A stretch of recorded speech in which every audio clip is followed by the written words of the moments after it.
Hey guys, and welcome to another brand new video. In this video, we have the lights off because we're about to go and talk about a very scary situation and very scary story going on from the past around 48 hours or so when it comes to the PlayStation 5's most recent exclusive game. And now this has actually been kind of upsetting a lot of folks, even upsetting myself, and I kind of feel like the precedent that's setting is actually really not good. So there's a reason why we're looking all scary. It's definitely not because of St. Patty's Day and the fact of any normal light hurts my eyes and head because of how much stuff we were consuming yesterday that was totally just apple juice. And as well, I just want to go talk about this story because it actually has been a pretty big issue throughout these past few days. Now, one part of it is fixed, but the part 2 of it actually came out from the part 1, and a lot of people are not happy. A lot of folks are not vibing this, and overall, a lot of people are very disappointed in Sony itself, and myself kind of included, because I've literally even played and streamed this game myself. So, a lot of things to go talk about to kind of catch you guys up on the drama, and as well, if any of you guys are brand new, make sure you guys are subscribed with the notifications on, as well for the brand new PlayStation 5 giveaway, and the Amazon links down below for the PS5 Digital Console Controller, Twitter and Twitch stream down below, and the Twitter giveaway down below. We have the Weeble and Coinbase if you guys want to go and be a part of that one.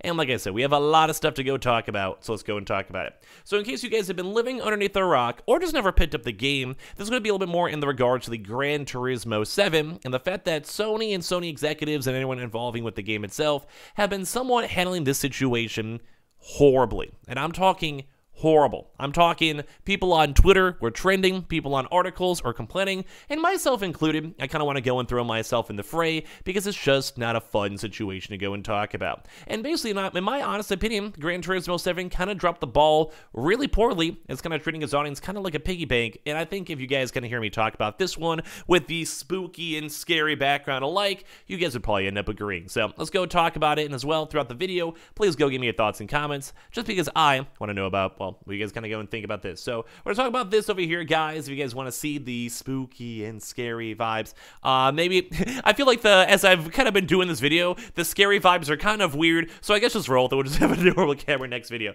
But basically for this one, the Gran Turismo 7 drama for the PS5 and PS4, we've had a few different things. I'm going to give you guys the rundown on it and then the kind of big drama with it. So the game itself was literally broken. The game itself literally was taken down. You were not able to play the game, and even yesterday I was like, you want to know what? I kind of want to play some Gran Turismo myself, and I tried to launch the game, and I literally could not go and play. You can only go utilize the offline modes, and that's, I mean, like, it's kind of weird. That kind of leads into two big parts for this one. Number one, the big drama is the fact on that, what I just said, is that a lot of folks don't like the idea of having an online-only game, which is pretty much what Gran Turismo is, with a lot of features, a lot of just overall very single-player elements removed, or basically not counting, or just not able to be optimized and utilized because it's an online game. And part 2 of it is they also then once basically made the microtransactions even worse. And I feel like for me, like, it's kind of when it comes to gaming drama, especially when it comes to Sony stuff, I always feel like people should speak out about this stuff, and it's kind of my job, I guess, as like a, scary content producer, because this is abhorrent, and I don't want you guys, especially my community who are trying to buy PlayStations or PS4s or play games in general, have to deal with this. So to kind of start the article over here from Push Square, Gran Turismo 7 PS5, PS4 patch restores servers after 24 hours, which is, once again, that's almost ridiculous by itself.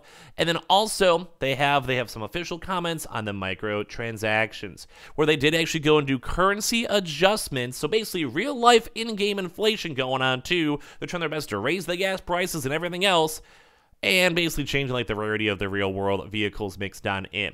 So for this one, Gran Turismo 7 servers have been restored after an unexpected and unprecedented 24 hours of downtime due to the PS4 and PS5 exclusive requiring an internet connection in order to save gameplay progress. The entire experience was largely unplayable over the last day. So that's the first kind of big issue, or that's why it's scary. This is why everything sucks, is because when it comes to these games, you could not go and play the game. You literally couldn't play the game at all, 100%. So basically, like, there was a few little things, like there's like a time trial thing, but that's nothing. That's like it's just so basic. So even I tried myself trying to launch the game itself yesterday, and I couldn't even do it. Like, you can't play the game. And this is why I do not like single-player games, or like very heavily single-player experience games being online a lot. So if my internet goes out, or if there's any issues, or if I'm on my laptop, or it's 15 years from now, I want to be able to go still play my game. Will I play that game? Probably not. I'd probably be playing the brand newest game on PS7 or whatever, but I want to play that game. This is why it's scary to have this stuff, because this is the perfect example. And this game just came out not that many days ago. This was literally like a this month release. So people are still playing the game, buying the game, checking out the game. The game is still active. You do not want to buy a game and then basically you can't play it for over 24 hours. That is ridiculous. And although they did actually go and bring it back online, some folks were having kind of rolling issues even afterwards. And this is like a big issue too. So they fixed an issue where the lineup of cars would not appear in the used and Legends car dealerships, and then fixed an issue where some cases the game would not repress the world map. So those are fine. Like, we could respect these normal issues. But the part 2 of it is the real fix, probably, is I do believe people found out that there was a way to go basically earn the in-game currency very easily, basically go and scheme it and go be able to go buy all the cars you want.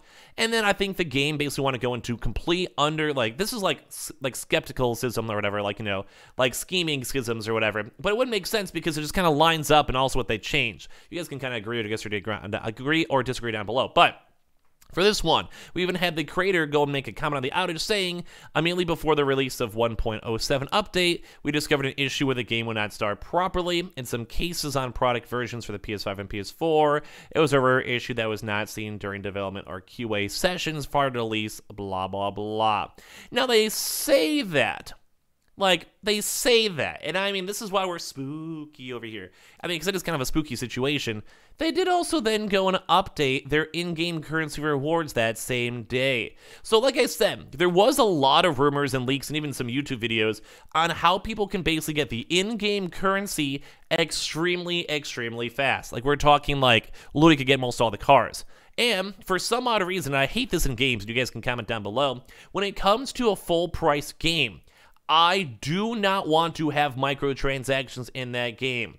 And the fact that while there was an emergency basically update where they had to go and fix some issue that was never seen before, but at the same convenient time whenever there's just like this game-breaking bug that allows you to play the game you're spending $70 on in the first place, and then they had to change it, I think you guys can probably see where this leads into some really big issues. So basically, a lot of folks have all the issues I mentioned over here, where the in-game currency rewards were also adjusted with that same update. As well, so this is raising questions about the microtransactions on a $70 release. And I would agree on this. I don't think there should be microtransactions in a game. I mean, like, in theory, if you really want to, but it's kind of like Assassin's Creed. I don't like the idea of Assassin's Creed throwing and being like, hey, here's a $15 thing. Same with World of Warcraft. I'd rather that just be game content you can unlock for free overall. I just like it because I want to be able to go play the game. Now, there is a little bit of a multiplayer element, so I can maybe see that affecting that, but even then, still, then just make it a really hard unlock in the game. You don't have to make everything under a payroll, and also have to make everything all basically like lose money. For something like this, it actually makes you want to go and be even less likely to get the next Gran Turismo because it was just handled really poorly. So while they may go make money in the short term, long term, you actually may even lose money or lose actual valuable customers, at least in my opinion. So you also had a chance to go and state this, saying, in Gran Turismo 7, I would like to have users enjoy lots of cars and races, even without microtransactions. So that should just be the statement, and then you just remove the microtransactions. Like, am I speaking to a wall here? Like, you don't have to have microtransactions in your game. You can just make it so people just unlock it in the game. At the same time, the prices of cars is an important element that can phase their value and rarity, so make it harder to unlock in the game by doing different various things, or you have to maybe grind out the game more. Why do you have to pay money? Like, am I missing something here? So I do think it's important to be linked with the real world prices. Sure, I don't mind if you raise the prices or adjust the prices for cars, but it shouldn't be microtransactions. You shouldn't have to be paying real life money to get the game. You already spent real life money on the game itself, myself included. I feel like I am personally attacked because I literally bought this game. I literally own this game. Why do I have to pay more money? Just go play the game I already bought. Like, Sony, come on now. I mean, I know this isn't necessarily like Sony itself, like Sony higher ups, but in theory, they always want to make more money. It's a Sony exclusive, and also, like, this is a Sony company. I want to make Gran Turismo 7 a game in which you can enjoy a variety of cars, lots in different ways. So then make it, like, so you don't have to have transactions. You know, like, what do you mean? And if possible, we'd like to try to avoid a situation where a player must mechanically keep replaying certain events over and over again. Yeah, so make the game better. Like, what else do you want us to go and say?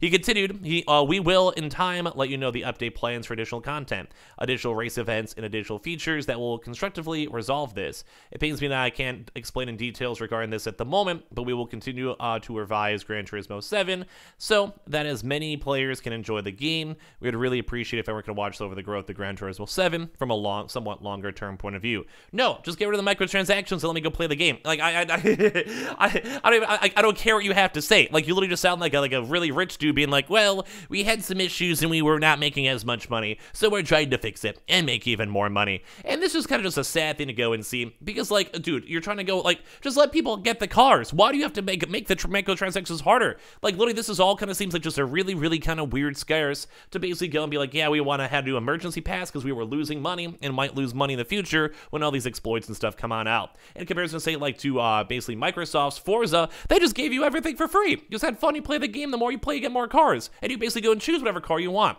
So, I don't know, I was a bit upset on this one, too, and I do think it's kind of a bad take on it. This is why we had the spooky cam going on over here. But, man, this really was like a really weird 48 hours, and I'm actually, in all honesty, somewhat disappointed in Sony itself. So, kind of give me your thoughts and comments down below as well. Give me, I guess, just everything in general. We have the Weeble down below, we got the Coinbase down below, we got the Twitter and Twitch stream down below, we have the Twitter giveaway down below, we have the PS5 giveaway down below, we got the Amazon links down below, we got the tweets down below, and of course, if you guys want to add even more stuff down below, go and add your comments and thoughts as well, and let me know what you guys think about this actual, I guess, just issue in the first place.